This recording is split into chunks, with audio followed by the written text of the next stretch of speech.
Hi everyone, welcome to Dharma Herbs Dose of Dharma, and this is your dose of Dharma for today. So we're going to continue with the different methods for reducing or overcoming conceit, okay?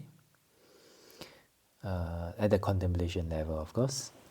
So it will not be ultimate, but at least it will help us to manage and negate or reduce the effects of conceit, the negative effects.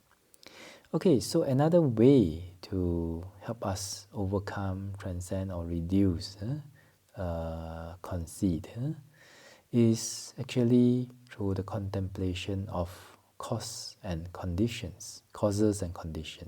Okay, so whatever phenomenon, whether material phenomenon or mental phenomenon that we experience in this life, at this moment, even, is actually caused by different causes and conditions, right? Different factors.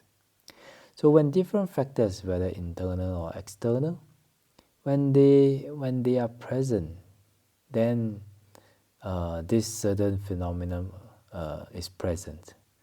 When they perish, this certain phenomenon naturally will perish. Isn't that so?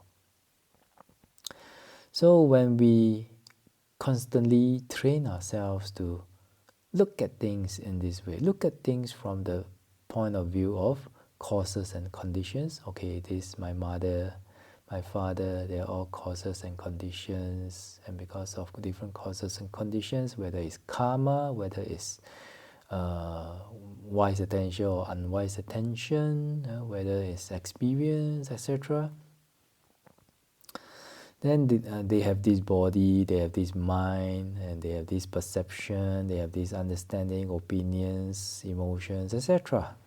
And when those factors perish, then they perish. One very simple example: if one of your relatives, then they had a bad experience with somebody last time. So when this somebody appears in front of them, then they may get angry, they may get defensive, isn't that so? But when the person is gone, then their defensiveness and anger is also gone, right? So because of arising the factor, the external factor of that person appearing in front of your relative, and because of the unwise attention of your relative, then anger arises, isn't that so? Of course, this is very general one. We can talk even deeper about it. We can talk about, Rupa Ramana, the material object, the color, and then impinge onto your idol and all that. Of course, we can talk like that, but now we're just talking about this way of contemplation.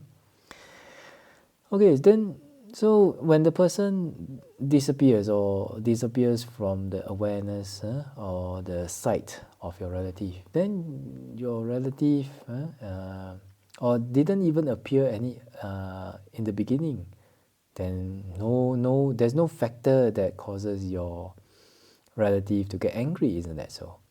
Yeah. So whether it's material phenomenon or mental phenomenon, many are affected. Many arises because of internal and external cause and condition, or even past causes and condition.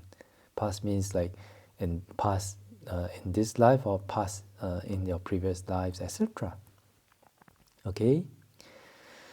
So when we contemplate like this, we always look at things from causes and conditions point of view. Every phenomenon is results of different factors. When factors are there, they are there. When factors perish, they perish. When we contemplate like that, then actually it also slowly, gradually start to reduce that feeling of self-importance, which is conceit. Start to reduce conceit already. Why? Because we are trying to understand the world through the ultimate reality.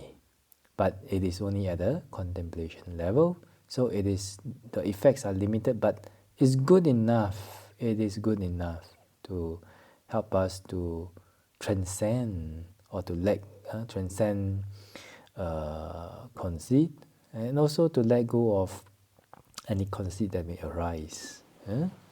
Of course, sometimes have to do it longer, but we continue to do it until the conceit disappears, okay? Or you don't feel the conceit anymore. Do it means we continue to contemplate, oh, this phenomenon that I have met is because of causes and conditions. So, cause when the factors are there, phenomenon is there. When factors perish, phenomenon perish. So actually, there's no I. There's nothing to be proud of. There's nothing. There's nothing to be feel inferior about. There's nothing to compare, like that. There's nothing to feel self-importance, just causes and conditions. When we contemplate like this, then this contemplation about causes and conditions will help to help us to let go. Okay, like that. This one is very, very, very, very general one. If you want to go deep, of course, you can go into dependent origination. Okay, actually, this one is taken from the principle of the dependent origination. When these are there, then that arises. When those perish, then these perish.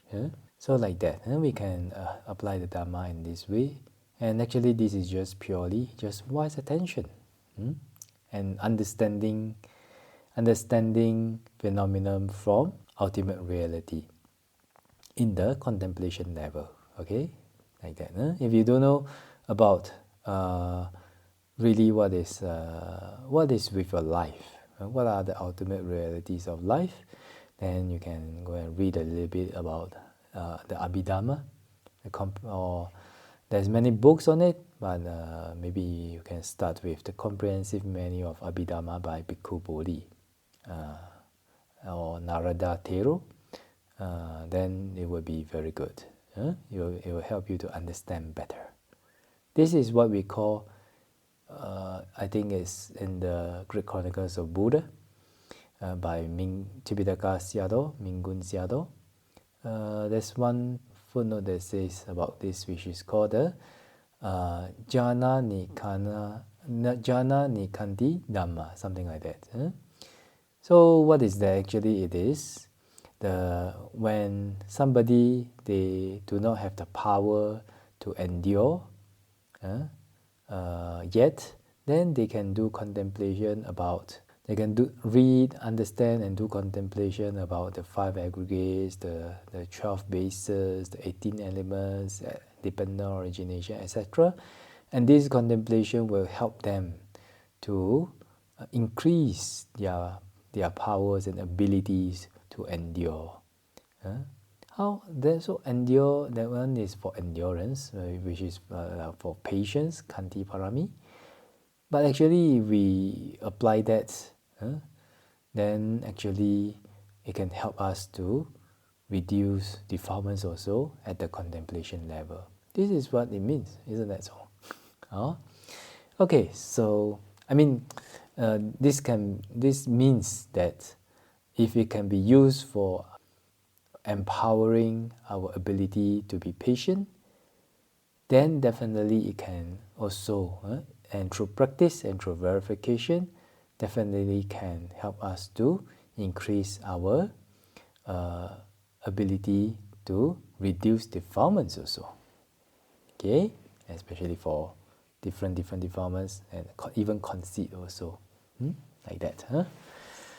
Okay, so with this, we shall be well, peaceful, and happy, and see you, and may the Triple Gem bless all of us to be able to attain path, fruition, and Nibbana as soon as possible. Sadhu, sadhu, sadhu.